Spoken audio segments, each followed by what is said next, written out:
Welcome back, everyone. Ready for another deep dive into last week's EU versus Disinfo content. We're looking at March 10th to the 16th. Seems like the Kremlin sticking with familiar themes, but with a few new twists. Yeah, definitely some interesting developments this week. Really shows how Russia is trying to control the narrative around the war. They're targeting audiences both inside and outside of Russia, mixing those old tactics with some new ones. It's important to pay attention to those subtle shifts they're making. Let's jump right in. One that stood out to me was that article, Another Reminder, 100 Ways of Saying NO to Peace. Oh, Putin's response to that proposed 30-day ceasefire in Ukraine. You'd think a ceasefire would be straightforward, but right. Not so simple with the Kremlin. You have to really look at the language they use. The article breaks it down, vague language, historical references, and even just delaying tactics. Basically rejecting the proposal while still pretending to be open to talking. Classic FEMI, foreign information manipulation and interference. FEMI. Right. So it's not just straight up lies. It's more about manipulating information to get what they want. So in this case, why not just say no to a ceasefire? What's the point of all this? Well, by being vague, Putin avoids taking responsibility. He can shift the blame to Ukraine, to the West, and it buys him time. Russia can keep up their military operations while looking like they're trying to be diplomatic. Plus, it all plays really well to his audience back home, reinforces that image of Russia as strong and independent, not giving in to outside pressure. So it's about a lot more than just the ceasefire itself. It's all about how Russia is perceived. They also mentioned that Putin keeps talking about addressing the root causes of the conflict. What's the thinking behind that? That's another clever tactic. Sounds reasonable on the surface, right? Who wouldn't want to get at the root causes of a conflict? But as the article points out, Putin's definition of root causes is very different. He's talking regime change in Ukraine, stopping them from joining the EU and NATO, basically redrawing the map of Europe the way Russia wants it. So not really about peace then, more about pushing for these big strategic goals, Yeah, even if the conflict has to go on longer. exactly. And it ties into another important theme this week. Russia's shifting tactics, moving away from that initial information blitz. Now it's more about a long game, a war of attrition. That's what they talked about in the article, what we have learned about FEMI after 3 years of full-scale war in Ukraine. Yeah, that's the one. Their argument is that the information blitzkrieg didn't work so well, overwhelmed the audience with tons of disinformation. So they're shifting to a longer-term strategy. It's about wearing down resilience, creating apathy, a sense of hopelessness. Information exhaustion, they called it, right? Yeah. So how does that actually play out? What are they doing? Well, one thing is the use of AI. We're seeing more and more AI-generated content, deepfakes, synthetic text. That lets them spread disinformation much faster and on a larger scale. Makes it even harder to tell what's real. Plus, there's been a resurgence of bot activity on social media, amplifying certain narratives, making it look like there's a lot of support for Russia's actions when there might not be. So basically, flooding everything with noise and confusion so people just give up trying to figure things out. Exactly, it's really effective, especially now when people are already feeling overwhelmed with how much information there is. The goal is to create this feeling of information fatigue. People just tune out or they get so distrustful of everything that they just disengage completely. Which is, of course, exactly what Russia wants. Right. Less trust in information, less trust in institutions. That makes it so much easier for Russia to push their own narrative and weaken democracies. It's a scary thought. Like, we're constantly trying to keep up with them as they come up with more and more sophisticated tactics. There was another article, Corruption, Weaponized Narratives, that talked about this. They looked at over 130,000 messages and saw a pattern of Russia pushing this totally corrupt Ukraine narrative. Why the focus on corruption? Why now? Well, this works on a few different levels. First, it taps into those existing stereotypes about Ukraine. Those have been around for years. Then there's the fact that corruption is a real issue in lots of countries, including Ukraine. And of course, it helps deflect attention from Russia's own problems, their own corruption and human rights abuses. By constantly highlighting corruption in Ukraine, they're trying to create this false equivalence, the idea that both sides are bad. So any support for Ukraine is wrong. Taking a real problem, twisting it, and using it for their own agenda. It's worrying that this seems to be working, especially with some audiences in the West. Yeah, that's partly because there's already this disillusionment in the West, a lot of distrust in institutions. When people believe that all politicians are corrupt anyway, it's harder to hold anyone accountable. It breeds cynicism and apathy, and that really benefits actors like Russia who want to weaken democracies. So disinformation isn't just about lies. It's about exploiting what's already there.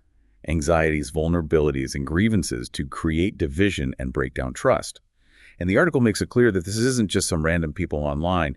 This is a campaign directed by the Kremlin. Exactly. Individual trolls and bots are part of it, but the real force behind it is the Russian state. They've got the money, the infrastructure, the motive to wage this information war globally. So Ukraine is the immediate target. But these articles suggest Russia's ambitions are much bigger. How are they using FEMI to target Western audiences and weaken support for Ukraine? Well, the article painted camouflage, gives some interesting examples. They're pushing this narrative that the West is the aggressor, NATO is a threat, and supporting Ukraine is just a dangerous provocation that could lead to a bigger war. And a lot of this is based on twisting the facts, right? Leaving things out, making things up. Exactly. Like they're distorting the EU's Rearm Europe plan. That's a defensive measure because of Russia's aggression, but they're spinning it as if the West is planning to attack Russia. Then there are those conspiracies about George Soros and Donald Trump, the idea that the EU is going after European leaders who are aligned with Trump. Classic divide and conquer, trying to create tension and weaken the West. They're also exploiting existing divisions within Western countries, immigration, the economy, cultural anxieties. They're using these issues to make these narratives stronger and create a sense of chaos. Right. Weaponizing our own divisions against us, making it much harder for the West to present a united front against Russia. So we've got Putin avoiding peace talks, a shift toward information exhaustion, and this weaponization of corruption narratives and anti-West sentiment. What's clear is that this information war is global. The real battlefield might be in Ukraine, but the stakes are incredibly high for everyone. I couldn't agree more. We need to understand how these tactics work, be able to spot them, be critical of the information we're consuming, especially during a conflict. And with that in mind, let's look at Belarus and Moldova. They might seem like just side stories compared to Ukraine, but they tell us a lot about how Russia operates in the region. They're willing to use all sorts of tools to hold on to power, from disinformation to economic pressure. Exactly. The articles on Belarus and Moldova give us a good look at how Russia is trying to shape things in what they call their near abroad. And these efforts are connected to their goals in Ukraine and beyond. Let's start with Belarus. That article about Lukashenko potentially abolishing direct presidential elections. He'd basically be chosen by a parliament that's totally under his control. Sounds like they're taking a page from China and the old Soviet system, moving toward even tighter control. Yeah, it's a big deal, especially after those huge protests in Belarus after the 2020 election. Those protests clearly rattled Lukashenko, and he wants to make sure nothing like that happens again. By getting rid of direct elections and giving all the power to a loyal parliament, he's basically making himself untouchable. Putting his own power ahead of the people he's supposed to be leading. It raises questions about the future of democracy in Belarus and the whole region. Absolutely. This is part of a bigger trend we're seeing around the world. Democracy is backsliding, Right. and a lot of times it's with the help of authoritarian regimes like Russia. They see democracy as a threat. They're actively trying to undermine it wherever they can. And that brings us to Moldova, where Russia's using a different approach. Yeah. Economic pressure. They try to use gas as leverage against the Moldovan government, which is pro-EU. Right. This is classic Russia. They weaponize energy, they exploit economic dependencies to put pressure on countries that are trying to break away from their influence. By manipulating gas supplies, they were hoping to cause a crisis in Moldova, make people unhappy, maybe force the government to rethink their pro-EU stance. We've seen this before, haven't we? Yeah. Ukraine, Georgia, other countries in the region. But in this case, it seems like it backfired. That article mentions how the EU stepped in with aid, so Russia ended up having to buy expensive gas from Europe themselves just to keep things running in Transnistria. Yeah, that was a big win. It shows that the EU is getting better at countering Russia's energy games. By providing alternative sources of energy and financial support, they're helping countries like Moldova break free from Russia and chart their own course. So we see this move towards greater authoritarian control in Belarus, economic pressure in Moldova, and this complex information war targeting both Ukraine and the West. Doesn't paint a very optimistic picture of Russia's intentions. It's definitely concerning. It shows how far Russia is willing to go to achieve its goals. Disinformation, economic coercion, even military force.